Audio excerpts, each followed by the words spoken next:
दुर्गा नदी के किनारे बसा एक गांव फूलपुर। गांव में कुछ 100-150 लोग रहते थे। अंजलि, जो कि पास ही के जिले में रहती थी और 12वीं पास कर चुकी थी, उसके पिताजी ने बेटी को जल्दी विदा करने के लिए उसकी शादी फूलपुर गांव के मुकेश से करवा दी थी। मुकेश कभी स्कूल नहीं गया था और इस कारण वो पढ़ा लिखा नहीं था और बाकी गांव वालों की हालत भी मुकेश जैसी ही थी। मुकेश के घर में उसके माता पिता भी रहते थे। सासू माँ, मैं बाहर मंदिर तक जा रही हूँ, आधे घंटे में आ जाऊंगी। अरे अभी कहीं जाने की जरूरत नहीं है, चुपचाप जाके रसोई में रात के खाने की तैयारी करो। और ये घूंघट क्यों हटा लिया है तुमने? क्या पता नहीं कि इस गांव में औरतें बिना घूंघट के नहीं रहती? रात में अंजलि छत पर जाकर अपनी मम्मी से बात कर रही होती है। तभी गांव की 3-4 औरतें उसे देख लेती है और दरवाजे पर आकर उसकी सास से शिकायत करने लगती है। और क्या हुआ? अरे छत पे तो देखो, आपकी बहू मटक मटक के किसी से फोन पर बात कर रही है। दिन भर फोन पे लगी रहती है। अरे कल तो मंदिर के पास वो क्या कहते हैं, सेल्फी ले रही थी। शहर की बहू रखना अच्छा शान की बात है, पर देखना इसके लक्षण से ये तो तुम्हारे परिवार को बदनाम ना कर दे। ये पहली बार नहीं था जब सास से गांव के लोगों ने अंजलि की बुराई या शिकायत नहीं की हो। अब तो ये रोज की बात थी। अंजलि ये सब सुन लेती है। जब वो नीचे जाती है तो मुकेश भी वहां जाता है। सास कहती है, बेटा, लोग घर आकर शिकायत करने लगे हैं बहू के कामों की।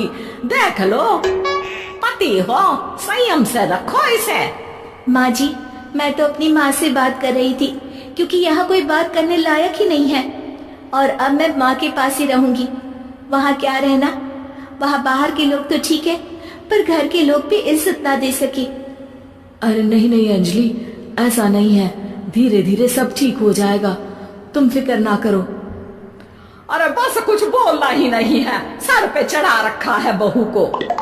सास मुकेश की नरम बात सुन के वहां से मुंह चढ़ाकर चली जाती है। मैं तो कहती हूँ हम दोनों शहर चले जाते हैं। मैं पढ़ी लिखी हूँ, मुझे वहाँ नौकरी भी मिल जाएगी और थोड़े दिनों में आप भी वहाँ कुछ काम ढूंढ लेना।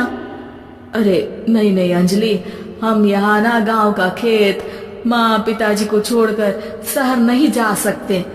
माँ पिताजी को कैसा लगेगा और गांव वाले क्या सोचेंगे? ये कहकर मुकेश सोने चला जाता है और अंजलि की गांव वालों द्वारा बुराई का सिलसिला बहुत दिनों तक चलता ही रहता है। लेकिन अंजलि गुस्सा ना दिखाते हुए समझदारी से काम लेती है।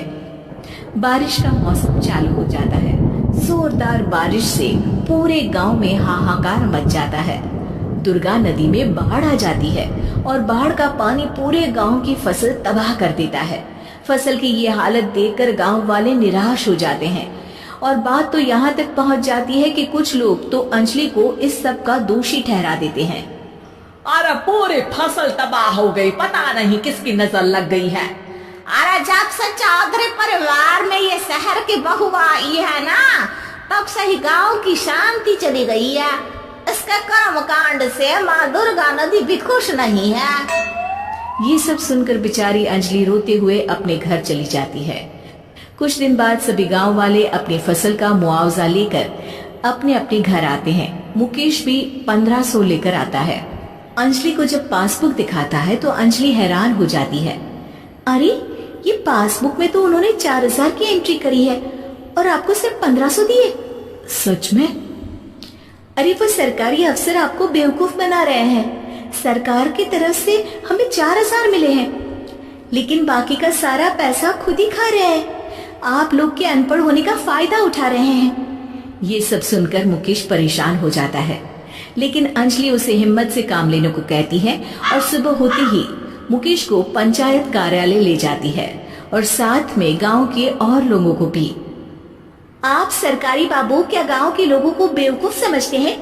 आपको क्या लगता है ये पढ़े लिखे नहीं है तो आप कुछ भी मनमानी करेंगे?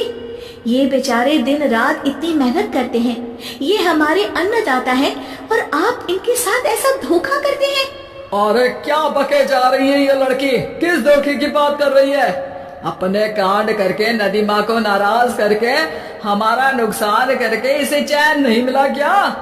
सरपंच जी, इन सरकारी बाबू ने मुझे बेवकूफ बनाया है और मेरे हिस्से के पैसे खुद चट कर गए। बस ये सुनते ही सरपंच वहां से दुम दबाकर भाग जाता है। पता चलता है कि जनपद अधिकारियों ने गांव के सरपंच के साथ मिलकर सबके साथ धोखा किया है। सब लोगों का विरोध शुरू हो जाता है और आखिर में अधिकारी सब गांव वालों के हिस्सों के बचे हुए पैसे उन्हें लौटा देते हैं और कई दिन तक सरपंच गांव में लौटता ही नहीं। अंजलि, तुम नहीं होती तो हम गांव वालों को तो पता ही नहीं चलता कि ये हमें हर बार बेवकूफ बनाते हैं। हाँ हाँ अंजलि बेटी, हमें माफ कर दो। हम सब तुम्हें बुरा भला कहते रहे, लेकिन तुमने ही आज हमें बेवकूफ बनाने से बचाया है। हमें तुम पर गर्व है बेटी। अब समझ आया कि सरपंच तुमसे नहीं, तुम्हारे पढ़े लिखे होने से नफरत करता था। क्यों ना इस बार हम अंजलि को ही सरपंच पद के लिए चुन ले? क्या कहते हो गांव वालों? पढ़ी लिखी सरपंच। बस पूरा गांव अंजलि के लिए ताली बजाता है और अंजलि की सास उसे खुशी से गले लगा लेती है।